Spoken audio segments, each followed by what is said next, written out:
YouTube channel PCM group. आप लोगों का दूसरा चैप्टर चल रहा था, उसमें आज हम आपको उदासीनीकरण बताते हैं। ये बहुत ही पेपर के लिए इम्पोर्टेंट भी है, आप इसको अच्छी तरीके से समझिए और बहुत आसान है और उसके बाद इसको याद कर लीजिए। देखिए उदासीनीकरण क्या होता है। देखिए उदासीनीकरण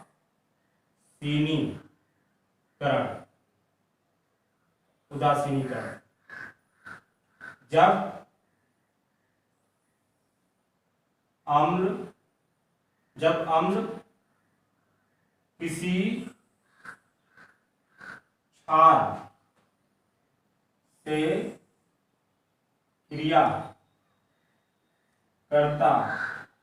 है तो लवण और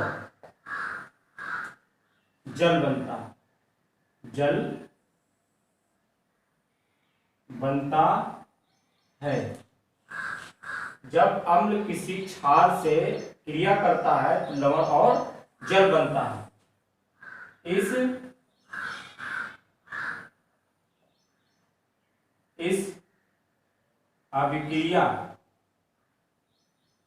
इस अभिक्रिया को ही उदासीनीकरण कहते हैं।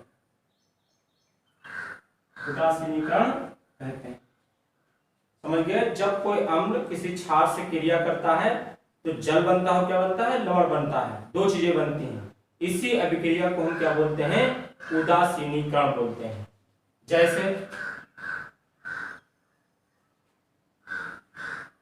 जैसे आप लिख सकते हैं इसमें अम्ल प्लस क्षार एरो लवण प्लस जल, ये बनता है। अम्ल और क्षार मिलकर लवण और जल बनाते हैं। इसके बाद देखिए अम्ल को ले लेते हैं, इससे मान लीजिए ले लीजिए HCl और क्षार ले लीजिए NaOH सोडियम हाइड्रोक्साइड। ये क्या है, हाइड्रोक्लोरिक अम्ल। ये क्या है, सोडियम हाइड्रोक्साइड। ये आपका अम्ल है और ये आपका क्या है, क्षार है। इससे बनता है NaCl सोडियम क्लोराइड, नमक बनता है, लवण होता है, प्लस जल H2O बनता है। इसी अभिक्रिया को क्या कहते हैं, उदासीनीकरण कहते हैं। जब कोई अम्ल किसी क्षार से क्रिया करता है तो लवण और जल बनता है। इसी अभिक्रिया को हम क्या बोलते हैं, उदासीनीकरण बोलते हैं। और इसका एग्जाम्पल भी हमने आपको बता दिया। हम लोग पेज नंबर 20 पर एक क्वेश्चन दिया है, उसका आंसर देखेंगे। तो इसमें हमसे कह रहा है कि आपको 3 प्रश्नलियां दी गई हैं। कितनी प्रश्नलियां दी गई हैं, 3। इनमें से एक में आश्रित जल, इसमें एक में क्या है, आश्रित जल है, एवं शेष 2 में से एक में अम्लीय विलयन तथा दूसरे में क्षारीय विलयन है। यदि आपको केवल लाल लिटमस पत्र दिया जाता है तो आप प्रत्येक प्रश्नली में रखे गए पदार्थों की पहचान कैसे करेंगे। ये कह रहा है कि 3 प्रश्नलियां हैं जिनमें 3 मेल के विलयन भरे हुए हैं और आपको एक लाल लिटमस पत्र दे दिया गया है, तो आप कैसे पहचानेंगे कि किस प्रश्नली में किस प्रकार का विलयन है। अर्थात एक में अम्ल भरा है, एक में क्षार भरा है और एक में क्या भरा है, आश्रित जल भरा है। तो हमको कैसे पता होगा कि किस प्रश्नली में क्या चीज भरी हुई है। तो हम क्या करेंगे, जो वो लाल लिटमस पत्र होगा, मान लीजिए इस तरीके से लाल लिटमस कोई पत्र है, इसके ऊपर क्या करेंगे, जो विलयन है उन तीनों विलयन की एक एक बूंद डालेंगे। जिस विलयन की बूंद से क्या होगा, इसका कलर कैसा हो जाएगा, नीला हो जाएगा। कैसा हो जाएगा, नीला। लाल लिटमस पत्र का रंग जिस विलयन की बूंद से क्या हो जाएगा, नीला हो जाएगा, इसका मतलब क्या होगा, क्षार होगा। याद रखिए, जो क्षार होता है वो लाल लिटमस पत्र को नीला कर देता है। क्या करता है, वो नीला कर देता है। इसलिए जिस विलयन में क्षार होगा वो लाल लिटमस को क्या कर देगा, नीला कर देगा। तो हम क्या करेंगे, उन प्रश्नावली से एक एक बूंद उस लिटमस पत्र पर डालेंगे और डालने के बाद जिस विलयन से उसका रंग क्या हो जाएगा, नीला हो जाएगा, वो आपका क्या हो जाएगा, क्षार हो जाएगा। क्या हो जाएगा, क्षार हो जाएगा। तो इस तरीके से आपको क्या मिल जाएगा, क्षार। अब जब क्षार मिल गया तो बाकी जो दो होंगी प्रश्नावलियां, क्या होंगी, दो प्रश्नावलियां जो होंगी, इस तरीके से जो आपकी दो प्रश्नावलियां होंगी, इस तरीके से मान लीजिए कि दो प्रश्नावलियां हैं। इन दोनों प्रश्नावलियों में क्या है, जो द्रव भरे हुए हैं, विलयन भरे हुए, उनको पहचानेंगे कैसे, किसमें आश्रित जल है और किसमें जो है अम्लीय विलयन है। तो हम क्या करेंगे, क्षार मिल गया, इसी क्षार की एक बूंद लेकर के और इसकी एक बूंद लेकर के उसमें क्या करेंगे, डालेंगे।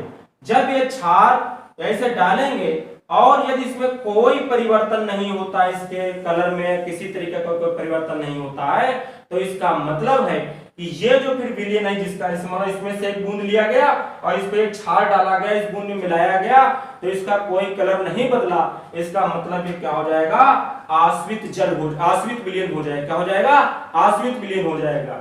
और यदि क्षार अगर एक बूंद इसमें मानो मिला दिया, इसके विलयन के लिया, और एक बूंद इसमें डाल दिया है क्षार की एक बूंद, और विलयन कोई कलर देता है, कोई भी कलर में, कोई भी रंग में कोई भी परिवर्तन किसी प्रकार का आएगा, तो वो क्या हो जाएगा, आपका अम्लीय विलयन हो जाएगा। तो आप समझ गए होंगे इसको कैसे करते हैं।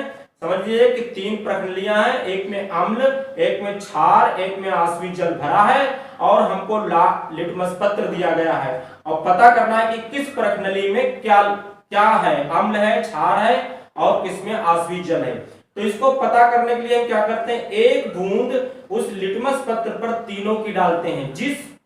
जिस विलयन की बूंद से क्या हो जाएगा, कलर क्या हो जाएगा लिटमस पत्र का, नीला हो जाएगा, वो क्या हो जाएगा, क्षार हो जाएगा। अब जब हमको क्षार मिल जाएगा तो क्षार मिलने के बाद क्या होगा, उस क्षार की एक बूंद लेंगे और जो दोनों विलयन बचे हुए उनकी एक एक बूंद में क्या करेंगे, उसको मिलाएंगे, उसका मिश्रण देखेंगे। जिसका कलर कुछ बदलेगा वो आपका क्या हो जाएगा, अम्लीय विलयन हो जाएगा, और जिसका कलर नहीं बदलेगा, जो कोई परिवर्तन ही नहीं होगा, वो क्या होगा, आश्रित जल होगा। इस तरीके से हम इसको बता सकते हैं।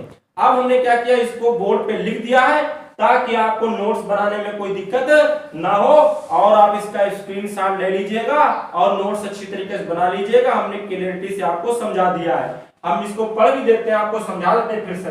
देखिए वही कहा गया कि इन तीनों विलयनों की एक एक बूंद लाल लिटमस पत्र पर डालते हैं। जिस विलयन की बूंद से लाल लिटमस पत्र नीला हो जाता है वह क्या होगा, क्षारीय विलयन होगा। इसके पश्चात हम क्षारीय विलयन की एक बूंद लेकर अन्य दोनों विलयनों की एक एक बूंद अलग अलग लेकर उसमें मिश्रित करते हैं। मतलब जो क्षार की एक बूंद लेकर के और जो दो विलयन थे उनकी एक एक बूंद लेकर उनमें क्या करते हैं, मिक्स करते हैं। जिस विलयन में कोई रंग नहीं आता है तो वह आश्रित जल होगा। जिसमें कोई रंग नहीं आएगा वो क्या हो जाएगा, आश्रित जल हो जाएगा। और जिस विलयन के रंग में कोई परिवर्तन होता है तो वह अम्लीय विलयन होगा। इस प्रकार हम विलयनों में भेद कर सकते हैं। आप इसका स्क्रीनशॉट ले लीजिए और नोट्स बना लेना। इसके बाद आप लोग पेज नंबर 24 पे जो क्वेश्चन दिए हुए उनको देख सकते हैं। उसमें पहला क्वेश्चन क्या है, पीतल एवं तांबे के बर्तनों में दही एवं खट्टे पदार्थ क्यों नहीं रखने चाहिए। पीतल और तांबे के जो बर्तन होते हैं उसमें दही या खट्टे पदार्थ क्यों नहीं रखने चाहिए। तो इसका कारण ये होता है कि जो ये खट्टे पदार्थ होते हैं या ये जो दही होता है ये अम्लीय होते हैं, इनमें अम्ल पाया जाता है। और जब इनको हम तांबे या अन्य जो धातुएं होती है उनमें जब हम रखते हैं, तांबे के बर्तन में जो इसको रखते हैं, तो ये क्या करता है, अम्ल उससे क्रिया कर जाता है और क्रिया करने के बाद ये एक हानिकारक उत्पाद जो कि लवण है, वो हानिकारक उत्पाद लवण बनाता है जो क्या होता है, हानिकारक होता है शरीर के लिए। इसलिए ये जो उसमें रखा होता है ये खाने योग्य नहीं बचता है बल्कि यह खराब हो जाता है। इसलिए इसमें तांबे के बर्तनों में इसको नहीं रखना चाहिए। क्योंकि जो जानते हैं जो धातुएं होती हैं उससे अम्ल क्या होता है, क्रिया कर जाता है और क्रिया करने के पश्चात वो लवण बनाता है और जो कि एक हानिकारक उत्पाद होता है जो कि शरीर को हानि पहुंचा सकता है, इसलिए इसको विषैला पदार्थ भी कह सकते हैं और ये अगर खाएंगे तो शरीर को हानि पहुंचेगी, इसलिए ये खराब हो जाता है और ये खाने योग्य नहीं रहता है। तो इसको ये हमने लिख दिया, यहाँ देख सकते हैं दही एवं अन्य खट्टे पदार्थों में अम्ल होता है, इसलिए जब उन्हें पीतल एवं तांबे के बर्तनों में रखा जाता है तो अम्ल धातु से क्रिया करके हानिकारक उत्पाद लवण बनाता है जिससे यह खराब हो जाता है और खाने योग्य नहीं रहता है। इस तरीके से इसका भी स्क्रीनशॉट आप ले सकते हैं और नोट्स में लिख सकते हैं। इसके बाद क्वेश्चन नंबर 2 देख सकते हैं, कह रहा है धातु के साथ अम्ल की अभिक्रिया होने पर, धातु के साथ अम्ल की अभिक्रिया होने पर सामान्यतः कौन सी गैस निकलती है। तो हमने बताया आपको पीछे, तो हमने आपको इसके अम्ल के गुण बताए हैं। तो हमने बताया कि जब धातु किसी अम्ल से क्रिया करती है तो कौन सी गैस निकलती है, हाइड्रोजन गैस निकलती है। तो इसमें कौन सी गैस निकलेगी, हाइड्रोजन गैस निकलेगी। तो देखिए कह रहा धातु के साथ अम्ल की अभिक्रिया होने पर सामान्यतः कौन सी गैस निकलती है, तो कौन सी निकलेगी, हाइड्रोजन गैस निकलेगी। फिर कह रहा है एक उदाहरण के द्वारा समझाइए इस गैस की उपस्थिति की जांच आप कैसे करेंगे। फिर कह रहा है आप कैसे जानेंगे कि ये जो निकल रही है वो क्या है, हाइड्रोजन गैस है, इसकी जांच करना है। इसका चित्र आपके बुक में दिया हुआ है, आप वहां से देख सकते हैं, इसको समझा देते हैं। इसमें क्या है कि जो एक जो सल्फ्यूरिक अम्ल लेते हैं, सल्फ्यूरिक अम्ल H2SO4 सल्फ्यूरिक अम्ल लेते हैं मतलब तेजाब, और उसमें क्या करते हैं जिंक के छोटे छोटे टुकड़े क्या करते हैं डालते हैं। जब जिंक के छोटे छोटे टुकड़े डालते हैं तो यह गैस निकलती है, कौन सी गैस, हाइड्रोजन गैस। और जब ये गैस निकलती है और फिर क्या करते हैं एक साबुन के घोल से इस गैस को क्या करते हैं हम गुजारते हैं, साबुन के घोल से क्या करते हैं इस गैस को क्या करते हैं गुजारते हैं। और जब इस गैस को गुजारते हैं तो उसमें से साबुन के जो बुलबुले होते हैं वो ऊपर की ओर उठने लगते हैं जिसमें ये गैस भी होती है। और जब जलती हुई मोमबत्ती इन बुलबुलों के पास लाते हैं तो उसमें फट फट की आवाज आती है, यानी ध्वनि सुनाई देती है, जिससे अब पता चलता है कि यह जो गैस है इसमें वो कौन सी गैस है, हाइड्रोजन गैस है। ये इस तरीके से इसकी पहचान की जा सकती है, समझ गए। ये देखो यहाँ लिखा हुआ भी हमने लिख दिया है, लिख सकते हैं कि धातु के साथ अम्ल की अभिक्रिया होने पर, यह हमने आपको अम्ल के गुण में बताया है कि जब धातु जब किसी अम्ल से क्रिया करते हैं या अम्ल किसी धातु से क्रिया करता है तो हाइड्रोजन गैस बनती है। तो कह रहे हैं कि अभिक्रिया होने पर सामान्यतः हाइड्रोजन गैस H2 निकलती है। एक परखनली में सल्फ्यूरिक अम्ल H2SO4 लेकर उसमें जिंक जड़ेन के छोटे छोटे टुकड़े डालने पर यह गैस निकलने लगती है। यह गैस मींस हाइड्रोजन गैस निकलने लगती है। जब इस गैस को साबुन के विलयन से गुजारा जाता है, जब इस गैस को किससे गुजारते हैं, साबुन का घोल बनाते हैं, उसमें से गैस को क्या करते हैं गुजारते हैं, और गुजारते हैं तो क्या होते हैं उसमें बुलबुले बनकर के ऊपर उठते हैं जिसमें गैस भी बुलबुले में होती है।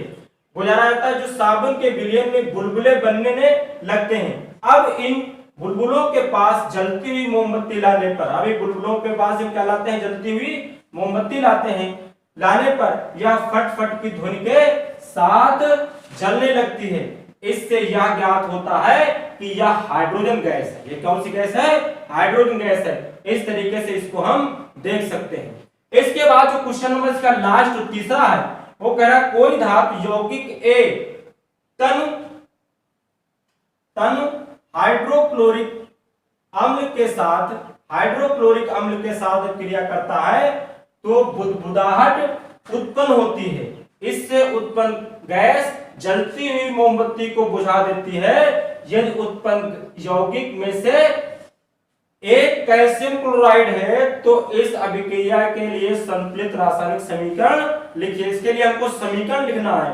तो इसमें कह रहा है कि जो है ये जलती हुई कह रहा है मोमबत्ती को बुझा देती है, ऐसी कोई गैस निकल रही है, का मतलब कार्बन डाइऑक्साइड CO2 गैस निकल रही है। और एक कह रहा है यौगिक बन रहा है, कौन सा बन रहा है, कैल्शियम क्लोराइड बन रहा है। तो इसका मतलब है कि कैल्शियम क्लोराइड जो बन रहा है और कार्बन डाइऑक्साइड बन रहा है। तो ये हमने रिएक्शन आपको पीछे बताई है कि जब कैल्शियम कार्बोनेट की अभिक्रिया कैल्शियम कार्बोनेट की अभिक्रिया हाइड्रोक्लोरिक अम्ल से, तन हाइड्रोक्लोरिक अम्ल से होती है तो उससे क्या बनता है, कैल्शियम क्लोराइड बनता है और कार्बन डाइऑक्साइड गैस निकलती है और जल बनता है। तो यहां इसको लिख सकते हैं कैल्शियम कार्बोनेट की उत्तर में लिख सकते हैं CaCO3 कैल्शियम कार्बोनेट। इसका सूत्र क्या नाम है इसका, कैल्शियम कार्बोनेट यहां लिख सकते हैं। प्लस हाइड्रोक्लोरिक अम्ल क्या होता है, HCl। हाइड्रोक्लोरिक अम्ल क्या है, ये H, इसको लिख सकते हैं हाइड्रोक्लोरिक अम्ल। एरो, तो ये जब क्रिया करते हैं तो क्या बनता है, कैल्शियम क्लोराइड यानी CaCl2 कैल्शियम क्लोराइड बन गया, प्लस कार्बन डाइऑक्साइड बनता है यानी CO2 कार्बन डाइऑक्साइड, इसके नीचे लिख सकते हैं, और प्लस जल बनता है H2O। इसके बाद क्या है, इसको बैलेंस करके लिखिए। तो बैलेंस कर लेते हैं, देखते हैं इसमें। देखिए इसमें कैल्शियम एक है, कार्बन की संख्या ठीक है, ऑक्सीजन 3 है, इधर भी ऑक्सीजन 2 है, कितने हैं, 3 हैं। और इधर देखिए हाइड्रोजन 1 है, इधर हाइड्रोजन कितने हैं, 2 हैं, तो इधर एक कम है। इधर क्लोरीन 2 है, 1 है, इधर क्लोरीन कितने हैं, 2, तो इसको 2 से अगर मल्टीप्लाई कर देते हैं तो यहाँ हाइड्रोजन के 2 हो जाएंगे, इधर भी हाइड्रोजन के 2 हो जाएंगे, क्लोरीन के 2 इधर भी है, इधर भी क्लोरीन के 2 हैं। तो इस तरीके से आपकी रिएक्शन क्या हो जाएगी, बैलेंस हो जाएगी। और आप इसका स्क्रीनशॉट ले लीजिए।